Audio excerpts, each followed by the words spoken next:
Thank you. Thank you. It's a pleasure to be here tonight. Long drive, but well worth the effort. You know, I got a couple little housekeeping things I got to tell you here. First of all, this campaign for Lands Commissioner, well, we're going green. We're reusing all of our signs from the U.S. Senate race. We're going green. We're putting bumper stickers over the yard signs, and we got overlays over the other signs, and believe me, the people out there have kept them. I'm going down to Vancouver tomorrow to pick up about 200 of them to bring back and redo, and I've already done probably 1,000 signs, my boys and I. Going green. And they always say, you know, put your money where your mouth is. Well, there's two candidates in the room that I want to show not only that I endorse them, but I'm going to financially help them. And that's Art Caudet for the U.S. Senate, Steve Pigeon for Attorney General. I vowed to give these guys each $1,000, and there's a $1,000 check in here. So I'm asking you to do the same. Now listen, we're looking at a room, you know, it's a little disappointing in Everett. If people were awake, they would be here. And so I got to give you the John 1:5. And the light shined in the darkness, and the darkness did not comprehend it. Okay, the light is shining bright. The people will come to it in time of trouble. It's right around the corner. Okay, I'm running for Public Lands Commissioner, and you ask, from the U.S. Senate to Lands Commissioner? Well, no offense, Art, but when you get to Washington, there's going to be 199 other U.S. Senators, but there's only going to be one Lands Commissioner in the state of Washington. And I ask each of you to please look up the significance of the Lands Commissioner in the state of Washington. Biannual budget. It's humongous, guys. I got my paper right here. It's $625 million biannual budget. Peter J. Goldmark manages 5.6 million acres in the state of Washington. 2 million timber, 1 million upland. What's upland? It's irrigated land, it's dry land, and it's grazing land. And then 2.6 million aquatic. That's all the navigable waters and the shoreline. And let me just tell you a few things that Peter J. Goldmark has been doing with his time as Commissioner of Public Lands. First, he was assigned as assistant attorney from the Attorney General, Rob McKenna, appointed an assistant attorney general to his office. He ostracized a lady and kicked her out of the office and brought in his own attorney. Second, in my own backyard in Benton County, he's out there and purchased 3,300 acres of farmland. He outbid a young farmer for the ground. A young farmer that had high hopes of getting his own ground and starting as a farmer. Peter came in, outbid him, paid $6,500 for an acre for the land. Now the hidden facts are this land was growing poplar trees. There were poplar roots all through this land. Every farmer there knows it takes $2,000 an acre to get the roots out of the ground so that you can farm the row crops. Then you got to put on an irrigation system. A brand new irrigation system is going to cost you about $150,000. Then you got to put your pipeline to the irrigation system to get the water to it. Then you got to put your power in. And you're seeing the accumulation of monies that Peter didn't figure into the equation. And he outbid this young farmer and took the land off the tax rolls of Benton County, and he did it all without an appraisal, with your tax dollars. He said he could find a better way to sell the wheat in 2010. All the DNR employees says, no, we got the system, it works, we're making optimum money. No, I got a better way. Well, they sold it his way in 2010. It came up short $400,000 for the 17 trustees of the state. You ask, what are the 17 trustees? The number one trustee of the state is new school construction. He's depriving our children of decent schools because of his arrogance and ignorance. He won't listen to his fellow people in DNR. They are fleeing like fleas off the back of a dog when he gets a collar put on him with a flea collar. They are leaving DNR like you cannot believe it. How do I know all this information? Because they asked me to come to Ellensburg and sit down and talk to them, and I did. I had a whole room full of DNR people. I'm going tomorrow. I got a guy called me, and he's with DNR. He's been with them for 1 year, and he wants me to come down and meet. They're having a baseball tournament. Meet all the people in the baseball tournament that work in DNR. I'm going. I'm going to shake hands and meet these people. When Peter took over as lands commissioner, there was a pine beetle infestation in our state. Instead of lobbying the Department of Ecology for the right to spray, nah, he's one of them. He went along with it. 2 years when he took, they were in this state, the pine beetle, devastating our forest. It's been 4 more years. The one guy that works in the forestry division in Ellensburg, he told me, he says, Clint, this fall you're going to see, this summer and fall, you're going to see that whole South Hill in Ellensburg turn orange because everything's dead. And what it is, folks, it's a lightning strike away from an uncontrollable fire that we won't be able to combat.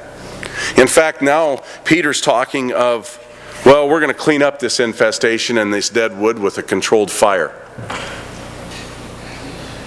And this is where I'm going to draw the line, and I hope the people, these environmentalist people that think that they've got to save all these endangered species have some common sense, because when Peter strikes that match to create that controlled fire, he's not going to move all the endangered species out of them woods, folks. They will die in the fire, and these are the whole instance of why we've got to get man out of the woods. No. The whole concept here is we got to get man back into the woods. We got to put man's footprint back into the woods. We were put here on earth to be, thank you. We were put here on earth to be good stewards of the land and to farm the land and the forest in a husband-like manner. You don't set fire to the woods that house the endangered species in a husband-like manner. I had an argument with a lady down on a golf course on this very matter here about 3 weeks ago. And I said, ma'am, when you set fire, does fire have any boundaries, or is it going to have racist, or is it going to be able to distinguish between the endangered and the non-endangered? No. I said, it'll kill everything. I said, wouldn't it be a better concept would be for man to go in there, selectively cut, clean the forest, and make that a sustainable forest for all the generations to come? And she goes, well, yeah, that sounds like that would be a better idea. I said, yeah, well, they're going to do controlled burns. This is ridiculous, folks. And this is all, it's being done purposely, and I have the book that proves it. This is from the United Nations. And what this is the Environmental Law Program of the International Union for the Conservation of Nature and Natural Resources, in cooperation with the International Council on Environmental Law towards Sustainable Development. 4th edition. Everybody says, geez, Clint, well, what got you in the race? Well, let me tell you a story. 2 weeks before the deadline, I had a truck show up on the farm. The driver got out, I introduced myself, he introduced himself. He said his name was Dennis, and all his friends call him Dennis the Menace. We had a chuckle, and immediately talking to the man, I could tell there was a presence of a hurt on this man. And I said, sir, did you serve in our military? He said, yes, I'm a Marine. And I could tell by the age he's from the Vietnam War, and I figured he had probably seen some ugly stuff. And I said, before I could stick out my hand and say, sir, thank you for your service to our country, he said, they got my son in Iraq. And I said, excuse me? Because I didn't hear him, because I was thanking him for his service. He said, they got my son in Iraq with a roadside bomb. Here's a man standing before me that not only served this great nation, America, but he sacrificed his own flesh and blood for our country. And what have I done? I've ran for office one time. All I've been is on the take. Went to the NFL, played 9 years, 3 Super Bowls, and I had to work 4 hours in front of this man as we loaded his truck with my 2 sons. And my heart has never ached that hard before. And I vowed, I will serve this country in my state. And when I get to Olympia, I come from a town named Eltopia. And it was named Hell to Pay back in the day because it was so hot that the railroad workers, when they drove those stakes into those irons to hold them on the ties, it was 117 degrees. And they said they had to go through hell to get their paycheck. Well, let me tell you what, when I get to Olympia, there will be hell to pay.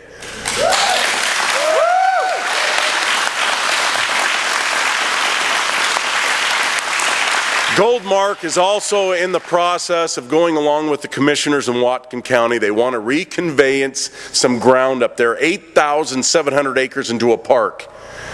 Ladies and gentlemen, when they get done reconveying that ground into a park, that enables Peter J. Goldmark to come over on my side of the mountains and buy more ground, taking it off the public tax roll for those communities over there. Because every time he buys ground, it is removed from the public's tax roll. And every time that they take in the ground, the burden is put on your back in taxes for management, flat out. That's how they're getting a hold of the ground in our state. Biomass fuel, one of his big, and if you look at the website, it's a whole lot of talk about nothing. Boy, it looks like they're just busier than all get out. But you know what? They're stopping the timber harvest. And that was the sole income for the trustees. And I wanted to complete that. The 17 trustees, I asked those people in Ellensburg, who are they? Well, of course, school construction was number 1. And they said, just remember this, it's everything from education to medication to incarceration. That's right, the prisons. So if we don't make enough money on this ground that Peter's managing, then the taxpayer has to come up for the difference. You can see how important this is. When they're stopping the timber harvest and they're out there outbidding young farmers for ground, it's a shame. Then the other thing on their website is these riparian buffers. They're showing that their success because they're driving the cattle out of the hills. They don't want the cattle in there. That's why they're bringing in the wolves. 13 breeding pair. We've already got ranchers up there with cattle with it that are hamstrung. They call it euthanization. They got to they're just shooting them. They're killing them because they can't live anymore. Riparian buffers. He's claiming all the success. He shows in 99 when the cattle were there. They're all grazed down. You can see the water in the stream when it was running because they don't run year round. They run when the snow melts and then they dry up. Now they're showing their successful ones. Since 99, they removed the cattle and it's just brushy and you can't see a thing. Ladies and gentlemen, this is a fuel that we won't be able to combat. This is exactly their game plan. Of course, he's the number 1 firefighter in the state too. So maybe he's an arsonist, who knows? I don't know, but anyway, Peter J. Goldmark was given $41 million to combat the fire. So what's the first thing he's done?